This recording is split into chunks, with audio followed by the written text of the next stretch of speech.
freedom is never more than one generation away from extinction. We didn't pass it on to our children in the bloodstream.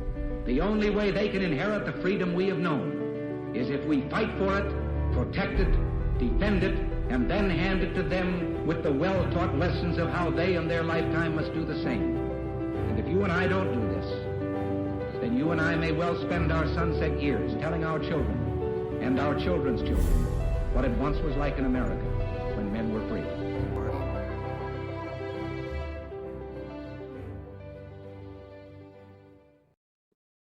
Welcome back, everyone, to Patriot Coalition Live. I'm Matthew Nugent. And I'm Jason Mroczek. Our goal is to bring you a timeless resource to teach about the U.S. Constitution and the proper role of government, the importance of America's Judeo-Christian heritage, and how to defend against threats to our republic. Folks, we want to engage members of our armed forces, veterans, first responders, and the patriots who support them in their noble professions. Weekly episodes are available Tuesday mornings or wherever you get your podcasts, like places like Spotify, Apple Podcasts. Also, you can get this podcast, these episodes, both video and audio versions at patriotcoalitionlive.com. Also, your support's important to us, both on a monthly basis and one-time gifts at patriotcoalitionlive.com/support. So y'all ready? Absolutely. All right. Okay, let's do this. Today we're picking up, this is going to be part 2 of 2, The Case for Liberty. What inspired America? So we're going to pick up right where we left off. Jason, back to you, brother. Thanks, Matt. So if you remember in part 1, we talked about the broad aspects of where the concepts of liberty came from, and the fact that they weren't always, liberty's always been there, but we just simply embraced it over time to the point where we could actually articulate it and put it down in documents like the Declaration of Independence. So today, and we talked a little bit about the source for those ideas, how they were brought together in a couple different documents, a couple different books from pretty influential authors. The premier among them is John Locke. So today we're going to actually focus on John Locke's second treatise of government, or as it's commonly just referred to as the second treatise. And I'm going to kind of distill down the main points from where we draw these ideas about the God-given unalienable liberties that we enjoy. So let's get started. The primary, the way that John Locke opens his second treatise is talks about what we call the state of nature. And the state of nature, in short, is simply the state that man was in before we started forming civil governments. Okay, so it's just, he created us, here we were in, individuals, families, tribes, but actual no civil government that we would think of today. So that's what he refers to as the state of nature. So he begins his treatise with the premise that God created all men equal, and it is a kind of a self-evident truth. He describes that we were not subjugated or subordinated to anybody and any other man, and also no one was put in a sovereign position or put in dominion over anyone else. So in that sense, we were free to choose how we lived our life, but with one major exception. And that exception is that no one can disrupt the purpose that God gave us. He gave us life, he gave us liberty, and he gave us the ability to pursue property, to have property. So no one can disrupt that life, liberty, or property. And those things is what we call the law of nature, that you'll hear referred to in the Declaration of Independence as the laws of nature and of nature's God. So Can I add something to that? Yeah. Yeah. So you guys have heard, this is America, I can do whatever I want. But that begs the question, well, can I really do whatever I want? If someone says, I can do whatever I want, and you can say, well, actually, you cannot disrupt the life, liberty, or property of another. So you can say, brother, you are disrupting my life, liberty, and property, so you need to cut it. So, right. I mean, I joke, but this is very powerful. We have freedoms, but we have limits to those freedoms when it has to do with other people. Yeah, no, it's definitely fundamental. And again, Locke's assertion was that God gave us those things, and it is Hmm. not up to man to take them away from us. So There you that go. again is the in a nutshell the law of nature, and so that's fundamental to what we're talking about. So let's actually kind of go through those things. Life and liberty obviously go hand in hand. I mentioned the quote from Thomas Jefferson in part one of this series, and that when God gave us life, He gave us liberty at the same time, and so Hmm. those life and liberty, they go very hand in hand. But if we specifically talk about life, the antithesis of that is murder, right? Hmm. And I mean the command to not murder was given to us, and it was written on our hearts, right? Even Hmm. before He gave us the Ten Commandments. If you think back to Cain and Abel, when Cain killed Abel, and he was Hmm. found out, if you will, by God, and He calls him out on it, and God Yeah. gives him his punishment that he is to be banished. If you remember Cain's response, he was afraid because he knew that, without even telling anybody, he knew that other people who encountered him were going to know that he was a murderer and he was marked, right? So God imprinted that on our hearts even before He gave us the commandment. So again, this kind of goes to the concept that this is an innate, self-evident truth that we're dealing with. Okay, so let's talk about property. In the state of nature that John Locke describes, as I mentioned, none of us were given, or I should say, as John Locke mentions, none of us were given dominion over another.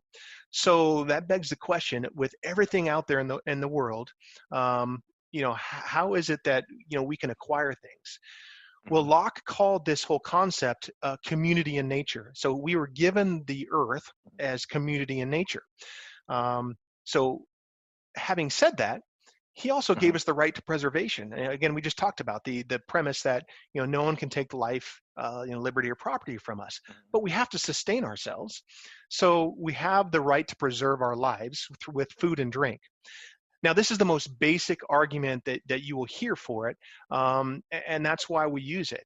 If I have the right to food and drink, I can go out Hmm. and collect water from a well. I can pull an apple from a tree. But if it's community in nature, how do I do that without infringing on somebody else's right? And that's kind of the first basic hurdle from a logic perspective that we come up with. And the answer to the question, how do I acquire property individually? It lies in the fact that if I'm going to sustain myself and I actually use my own labor Hmm. to derive some benefit from nature, for example, picking an apple or digging a well, Hmm. the fact that I join my labor with what is available to us in nature makes whatever I earn from that my individual property. Again, because Hmm. it helps me sustain my life. So that's the basic premise for Okay, the can I add something to that? yep for the concept of Yeah. property. Okay, given some more perspective of what Jason is talking about here, um, life, liberty, and property. Now, if I'm correct, Jason, life, liberty, and the pursuit of happiness. Pursuit of happiness refers to property. Is that correct? Yeah, that's exactly right. That's what the Oh, founders called it, but it refers back to yeah. Locke's property. I mean, back in Schoolhouse Rock days, when they said life for liberty and the pursuit of happiness, and they show a man in a cartoon form chasing a woman. So it's actually a mischaracterization. It doesn't mean chasing your fancy. It means your right to property. And now going back to the founding of our nation with King George III, King George would say, "I'll let you know what property you can own and when you can defend yourself." Okay, that is not freedom, that is tyranny. And the fact that so these concepts are new. Okay, Mhm. it was antithetical to what King George said because we were subjects, and the idea that all men are created equal is radical. Yeah. Okay, we mentioned that in the first part of this. um, and we talked about, and I joked a little bit, I'm in America, I can do whatever I want, but hey, you're disturbing my life, liberty, and property. Okay, the government, if we let it, will disturb. and disrupt our life, liberty, and property. Right now, it's November 23rd, 2020, and we're still going through what looks like another round of COVID shutdowns. I didn't say another round of COVID necessarily, because where I That's a live in great Florida, distinction. yes, because where I live in Florida, the great Governor DeSantis is saying, we're not going to shut down, okay? There are different ways to address the COVID issue, okay? Because there are governors who are, and there are leaders who are disrupting our life, liberty, and property of us, okay? In fact, statistically speaking, Charlie Kirk got the statistic. For someone who's under 30 years old, compare the risk of mortality from COVID and mortality from getting killed in a car accident. The risk of someone getting killed in a car accident under the age of 30 is higher than the risk of someone dying from COVID. So why don't we use a little wisdom and judgment here and not shut down the country and disrupt millions of people's life, liberty, and property? Okay, and there are other ways to do it. If someone's elderly, they've got a secondary condition which put them at higher risk, let them be the ones to use their own discretion to address those risks. Don't disrupt our life, liberty, and property. Yeah. It's very unwise. It's very unwise. So, but anyway, Jason, you want to add to that? No, actually, I was going to go back to something you said earlier. You made that distinction between in our Declaration of Independence, it says life, liberty, and the pursuit of happiness, versus the more basic form of which is life, liberty, and property. Interestingly enough, and we'll talk about slavery here in a little bit. Just we'll add some context to this. But interestingly enough, that phrase life, liberty, and or the pursuit of happiness, imagine if they had put the pursuit of property in the Declaration of Independence, considering where the situation of slavery was at that day, when slaves were considered property. So rather than saying, hey, I have the right to pursue property, they said the pursuit of happiness. So, and again, we'll talk about slavery here in a second, but getting back to the concept of property, we've kind of set the bar to, look, if I'm going to preserve my health, I can pick an apple, I can dig a well, anything that I combine my labor with nature, I can call my own. That might beg the question, so what would stop me from picking every apple on every apple tree I can find and, dropping stakes in the ground anywhere I wanted to dig wells? You can expand that analogy to whatever property you want, but the concept is the same. What stops me from hoarding things? And the answer is that, God has given us everything to use for our pleasure, right? And he doesn't want anything to go to waste, right? If something goes to waste, if we have property going to waste, that means somebody else is not able to use that. So in terms of hoarding and why that's prohibited, as long as we are only using what we can ourselves and our family and our community can use, then it's not going to waste. So then we have to consider the concept of, what about if I can pick a bunch of apples, but I don't have any milk, or I need some leather, or whatever else it is. So if I need that to survive, I can pick enough apples where I can trade them to somebody else to get what I need. Again, this is a very basic example, but you can extrapolate it to today's principles.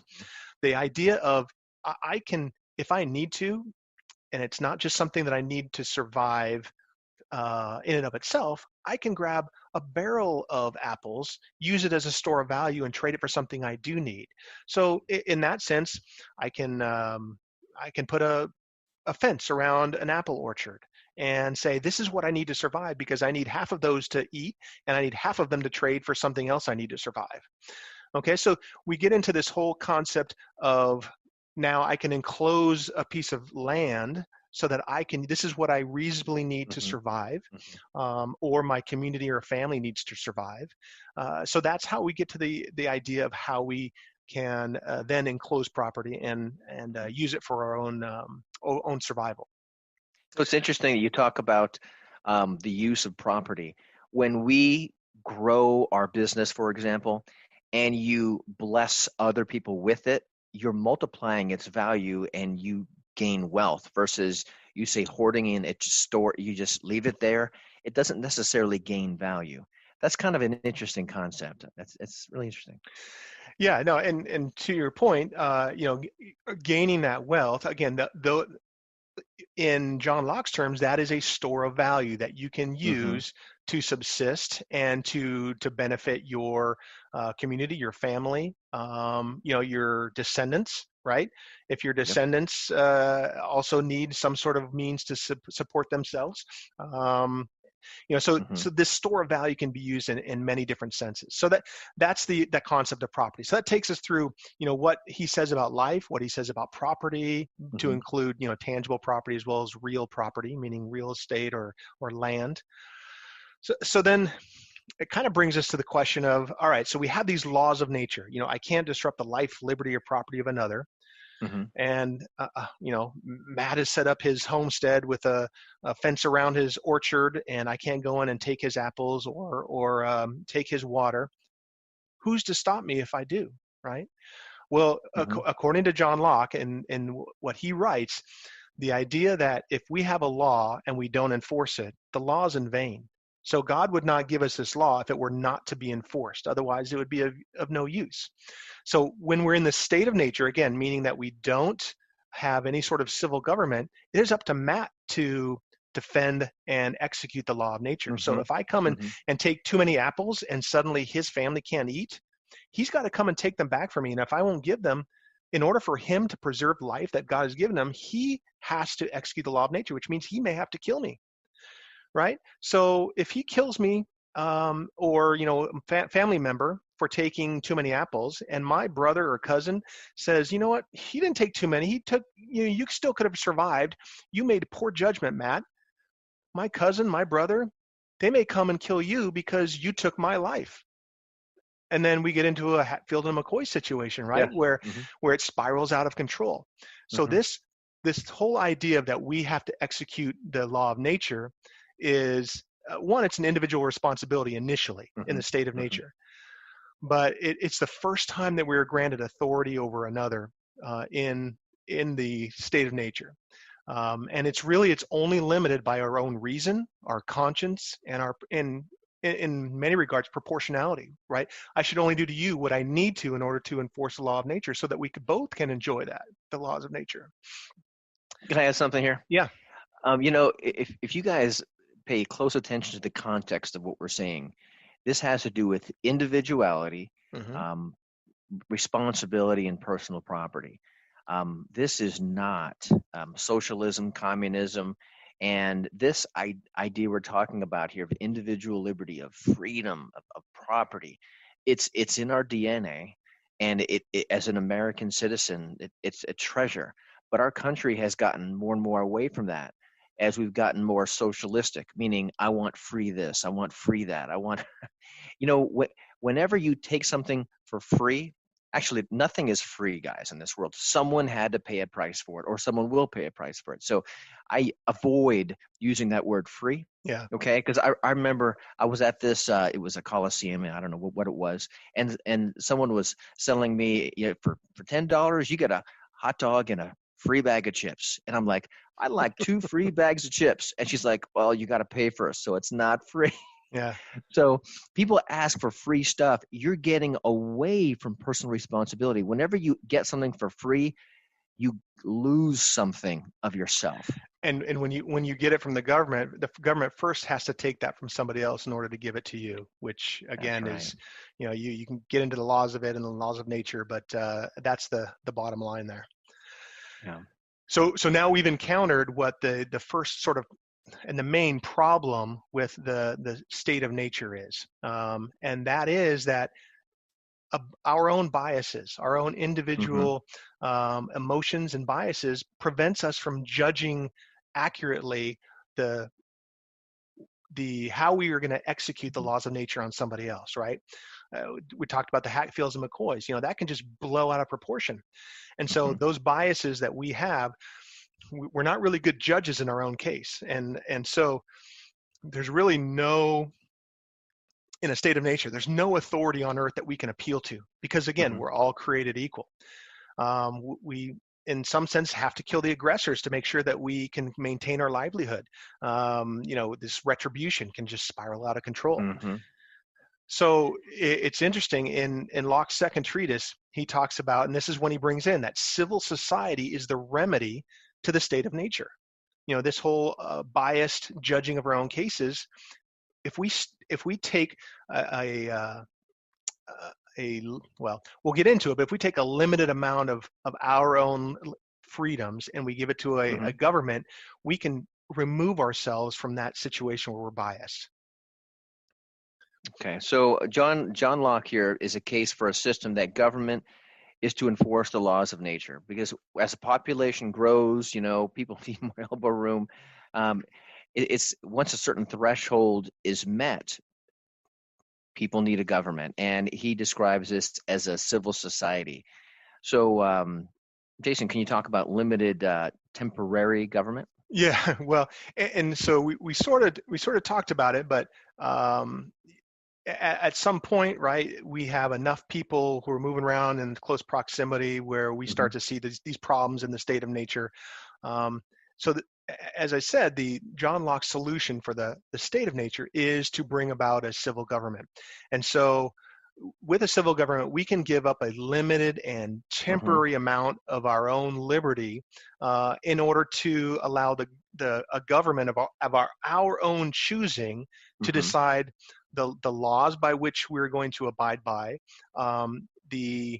how we're going to determine who breaks those, and then what punishment we're going to mete out to those people. So what used to be our authority to do, as given by God, we are allowing through our own choice a government to do that.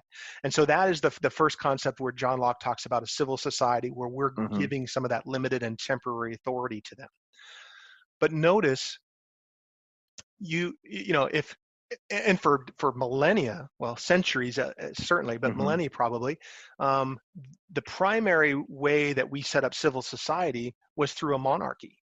But if you think about it, remember the problem was that with state of nature was that one person had a bias and he might take that out on somebody else. But what is a monarchy?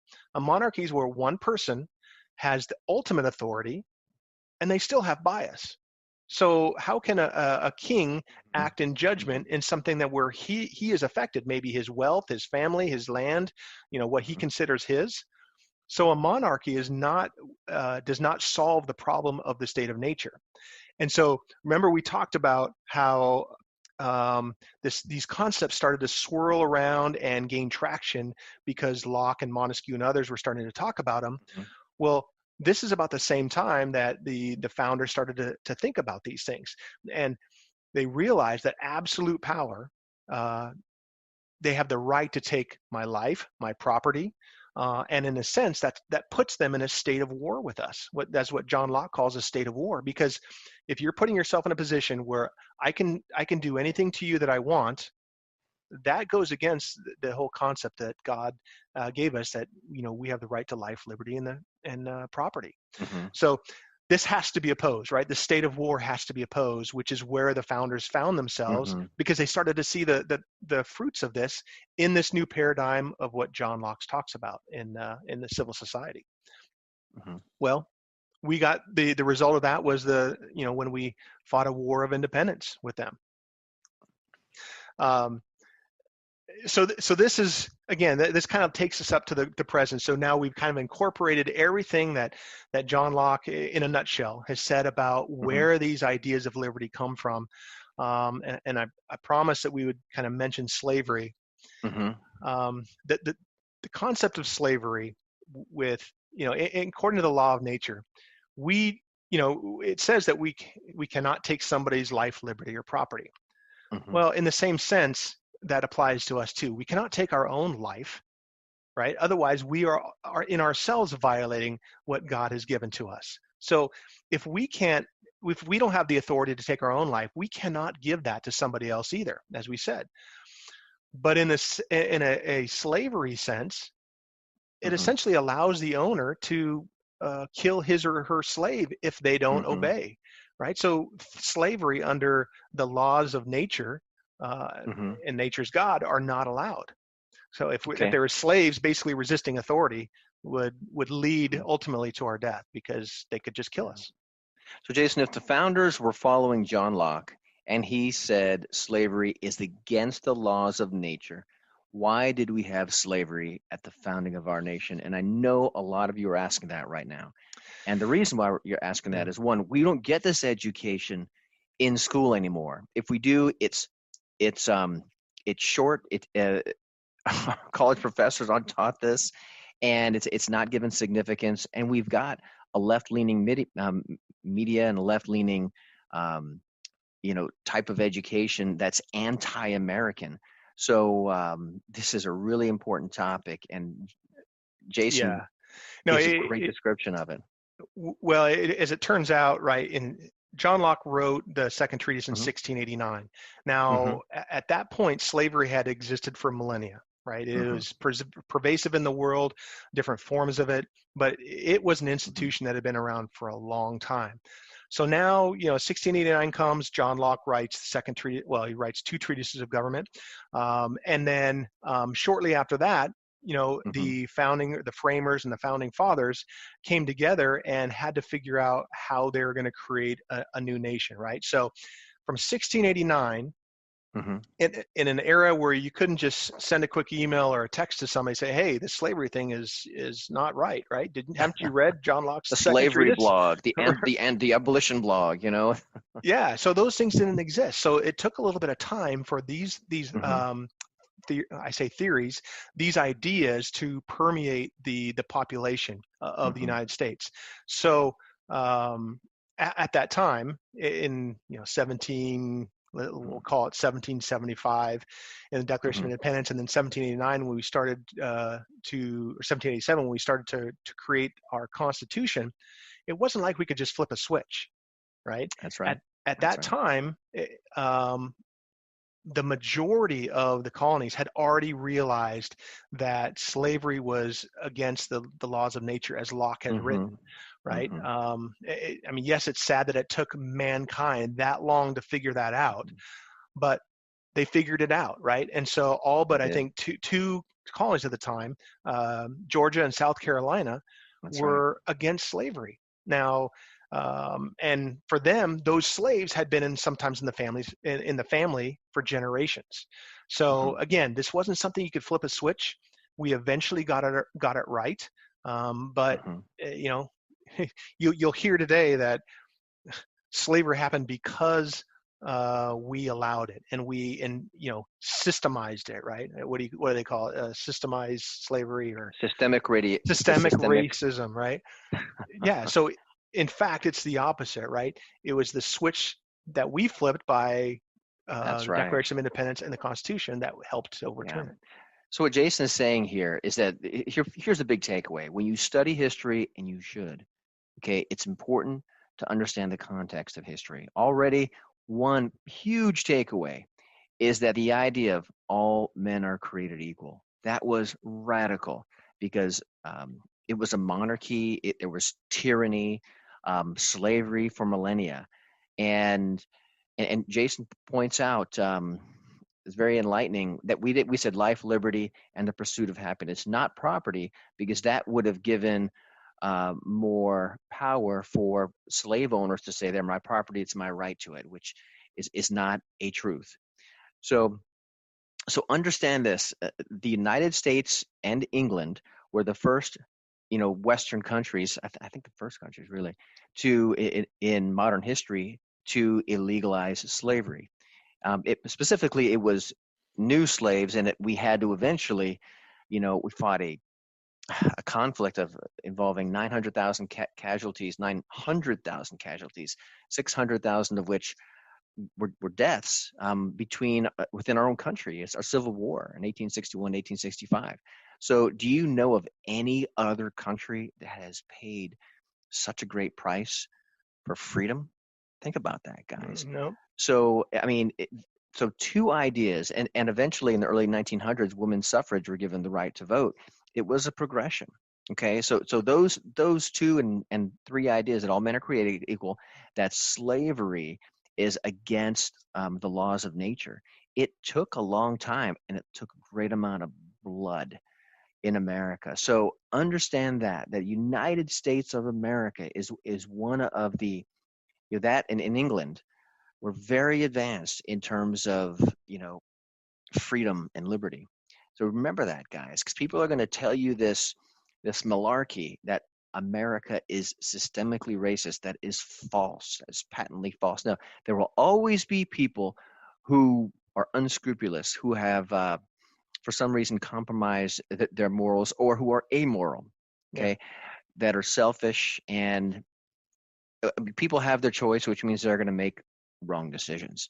We can't do much about that, but we can educate ourselves and recognize what is special about America, and this podcast specifically, this episode, is to address that. Yeah. And one other thing I'll just throw out there is, you can go and read it, Declaration of Independence and the Constitution. Mm-hmm. You won't find it talking about slavery. You won't talk about it.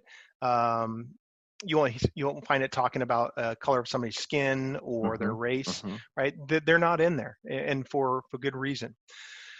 So we've covered a lot. Hopefully we've at least summed up John Locke's, thesis about, what it is, these ideas of liberty and where they came from, and how they, you can probably see now how they've inspired our Declaration of Independence.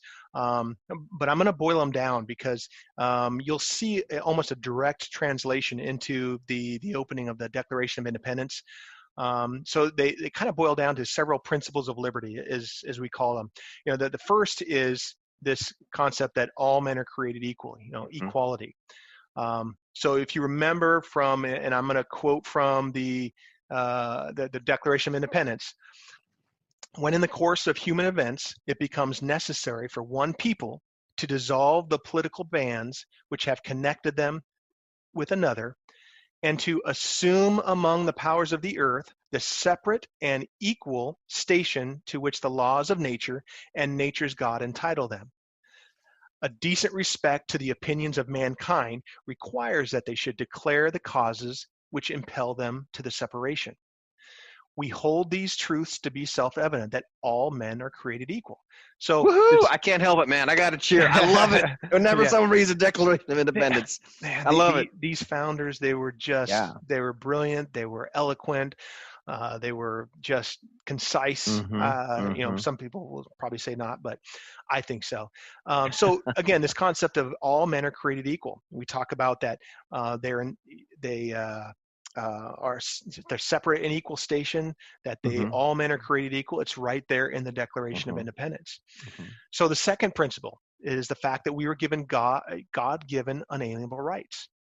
So here's where that comes into the Declaration of Independence, that they are endowed by their Creator with certain unalienable rights, that among these are life, liberty, and the pursuit of happiness.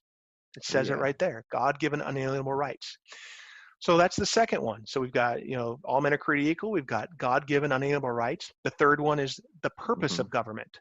So this is the third principle of liberty in the Declaration of Independence, that to secure these rights, governments are instituted among men.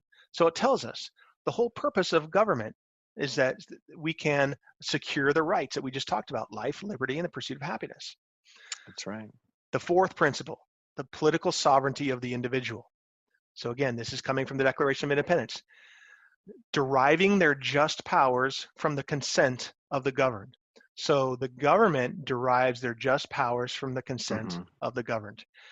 That means that they don't do anything that we don't allow them to do, because we are ultimately the sovereigns for our nation. And the last one is the right of self-determination. So number 5 is right of self-determination. So again, quoting from the Declaration, that I love this. I love this. Go ahead, man. That whenever any form of government becomes destructive to these ends, it is the right of the people to alter or abolish it, and to institute new government, laying its foundations on such principles and organizing its powers in such form as to them shall seem most likely to affect their safety and happiness. But when a long train of abuses and usurpations, pursuing invariably the same object, evinces a design to reduce them under absolute despotism, it is their right, it is their duty to throw off such government and to provide new guards for their future security. Awesome. So that Awesome. ending part of that opening talks about our right of self-determination. We are only able, no one is able to put on us any form of government that we don't choose, and if we don't like it, we throw it off and we start anew. Yeah, and you said it's our duty. And for those of you who are West Point Academy grads or know some, you know that word duty, honor, country. Those three hallowed words reverently dictate what you ought to be, what you can be, what you will be. The word duty is do or die, okay? So it says here, I just love it. Every time somebody reads that aloud, when I read it, it gets me all fired up in a good way. And so it's your duty, okay? And I want to point out that to secure these rights, governments are instituted among men. The government exists for us. That's right. Not the other way around. Okay. And what we're learning recently in this recent long-going election process is that the states have a lot of power in the voting process because it's the states that gave the power to the federal government, not the other way. So that was incredible. So Jason, what have these principles given us? Yeah, well, that is, I mean, one of the great things about America, really. It's man's nature to be free. I mean, set aside country, you know, ethnicity, whatever. Man's nature is to be free. And I love it. You know, you mentioned this phrase the other day, and I love it. It's hashtag American privilege, right? That's right, baby. We American have the privilege of living in America, where we have self-determination and freedom. You know, we can have a family that's maybe safe and secure. These are the things that people are, regardless of what country they live in, these are just things that men pursue because we are, you know, mankind. To have a family, make sure that they're safe and secure, to provide for them, be able to change jobs when they want to, and to pursue the things that they're good at or passionate for. That's right. You find work whenever you want it, or wherever you want it. To start your own business, to be an entrepreneur, and to strike out on your own. To be able to support your family in whatever way. These aren't just American things. These are things that are mankind. It just happens to be in America where we have protected these things. The freedom to raise your family with kids, how you want to raise them, to make sure that they have your values and your principles. Live where you want to live. Exercise your religion the way you want to exercise it. Again, assuming that you're not infringing upon, you know, the laws of nature. And one of the greatest ones, you know, I like this, you know, freedom to the right to bear arms also, but the right to free speech.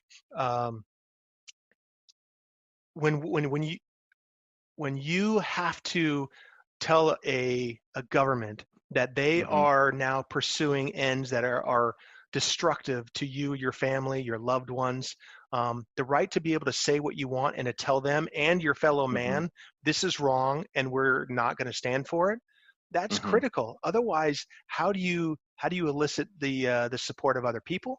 How do you articulate and continue to articulate these principles of liberty and the inalienable rights if you don't have the speech available to do that? So it's a very, very important thing. So all these things really help this is what those principles of liberty allowed us to have, all these things in one nation. That's right. American privilege, baby. That's right. Now, you guys, you don't really understand American privilege unless you draw a contrast. If you don't travel much, you should, not just from state to state, which is great, but travel outside of the country. I've been to the Soviet Union, I've been to Russia, I've been to Germany, I've been, you know, I've been to Japan, I've been to Australia, New Zealand, and China. Let me tell you something, man. I'll preface it with American privilege versus communist tyranny. Okay. Jason just gave a beautiful description of a few of the elements of American privilege, okay? This is all Americans. And for those of you who are listening to this who are not American citizens, there's a pathway to become an American citizens. I think it is one of the most precious things in the world to be an American citizen. Absolutely, hands down. Now, for those of you who want the freedoms of America, some of you, might be living in a communist country. In fact, some of the greatest citizens in America have come from communist country and love our freedoms and prosper because they realize what they have. So notice we didn't say a color, an ethnicity to enjoy American privilege. Okay. Now I'm going to draw a little comparison or a stark comparison here. And this is from my own personal experience. I'll use China as an example. Okay. For many years, China had a one-child policy, okay, which is basically husband and wife get together, they have one child. That was it. That was recently changed about a year and a half, 2 years ago, to where you could have two children. And if you violate that, you can't get a driver's license, you can't work for the government. And in China, the Chinese Communist Party, guess who does most of the hiring? You guessed it, the government. And you ostracized. You can't get medical care. So think about that. That's pretty powerful. So with those who want, government, single payer healthcare, don't do it, folks. Do not do it. When you pay with your own Benjamins, those dead inventors, you have choice. Okay. Now, there's also in China selective abortion. Girls are aborted at a much higher rate in China than any other. It's unfortunate that it goes on because males are the breadwinners in that society. Also, anybody can vote in China. Anybody can vote if you're of age, if you're a Chinese citizen. But how many people are on the ballot for each position? One, just one. And the government picks who that is. That's right. And they usually pick someone popular, an athlete like, Yao. I think he actually ran for Chinese office, or the government selected him, volunteered, something like that. But don't quote me on that. But they get people like Yao. If you follow the NBA, he's like 8 feet tall and he played basketball. You can't start a business when you want, and there's only one place pretty much in China where they have industrialization that's kind of free enterprise. Funny thing is, it worked when they allowed free enterprise, but they don't call it free enterprise. They call it Chinese economics. So China is a surveillance state. All their cameras everywhere. I think in this year alone, 2020, China added 300 million new cameras. I'll say they added 300 million new cameras. Seriously. You don't have free access to the internet. Sounds like what the United States is going to in big tech. Not interested, folks. People who go against the Chinese Communist Party often, quote unquote, disappear. It happens. You are told where to live and where you can work. Here's something, okay, parents, be careful. I'm going to say this here. It's a little bit, so be ready. Criminals have been used for the Chinese medical tourism industry. Dramatic pause to get ready. Organs are removed from prisoners without their permission. Eyes, kidney, heart, lungs. Sometimes, when they're not sedated and while they're awake. It's barbaric. It's absolutely barbaric. That is pretty easy to find on the internet. China says they are working on that, but they've got a group of their society, the Chinese Uyghur Muslims. At least 1 million are in work camps, and they were targeted actually and being used and slaughtered. Slaughtered, I think, is a good word for it. And their organs were being sold on the medical tourism industry. The government takes much of your money, okay? And religious people, Christians and Muslims, for example, both religions are targeted by the Chinese Communist Party. So you like equal opportunity in America or equal opportunity oppressors in China? One of my professors in college, he would say, Stalin was an equal opportunity oppressor. It's a characteristic of communism. Okay, yeah. They do most of their killing on their own people. It's a fact. So the final question is, if you were to participate in making your own country, what would you like? A communist country or a representative republic, a representative democracy, which is a republic? So understand that America incorporates God-given unalienable rights, and our commitment is demonstrated in the incorporation of these unalienable rights in our Declaration of Independence and in our Constitution. So, Yeah, Jason? Matt, that's a great way to summarize it. We have to consider that the fact that we have the privilege of living in America. We've kind of demonstrated, or we've walked through in this two-part episode, what a privilege that is, right? Mm-hmm. We have to respect that. We have to be able to make sure that we can pass that on to future generations. They have to have an understanding of what our country was founded upon, why the Declaration of Independence says what it is, what principles were in it. There's a whole lot of learning that our kids not just kids, right? Kids, adults, and everything we have to go through in order to understand these things. So what we've tried to do in this two-part episode is give you an idea of where the ideas of America came from, what inspired this idea of freedom. And so we talked about, some of the important philosophers like Locke and Montesquieu. We've delved into, one of the most influential works, which was Locke's Second Treatise of Government, to talk about, the state of nature, the laws of nature, how the life, liberty, and the pursuit of property are what comprise the law of nature. We've also talked about how those were transformed into the Declaration of Independence and kind of memorialized in those principles of liberty. And we we didn't mince words, or I say we. I'm proud to be an American, but our founding fathers, they didn't mince words about what it meant to be free and those principles that we had to defend at all costs. And thankfully, and we'll talk about this in future episodes, they took those principles of liberty, and then they codified it. They made it into law, so that that was the ultimate of our country. The purpose of government is to defend those liberties. It's not to provide, it's not to solve problems. It is to defend that liberty, and that's what the founding fathers did. So, hopefully you've picked up some things from these two episodes about where the ideas of liberty came from and why it's different from other places in the world. And certainly, as Matt pointed out, in that great contrast with countries who promote and subscribe to communism. So, with that kind of ends the instructive part of these two episodes. So I really appreciate you guys listening in. Yeah, that was amazing, Jason. Appreciate it, buddy. We need more of this in our public schools, folks. American privilege, baby. So thank you, folks, for listening and for your support. Go to patriotcoalitionlive.com. That's patriotcoalitionlive.com. Thank you for your monthly support and for your one-time gifts. If you'd like to support us, we appreciate it.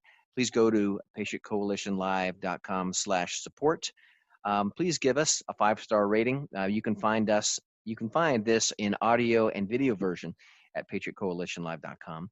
And you can find it on major podcast platforms such as Apple Podcast, as well as Spotify. Thank you again, everyone, for joining us. We'll see you here next time. See you next time, guys. Thanks.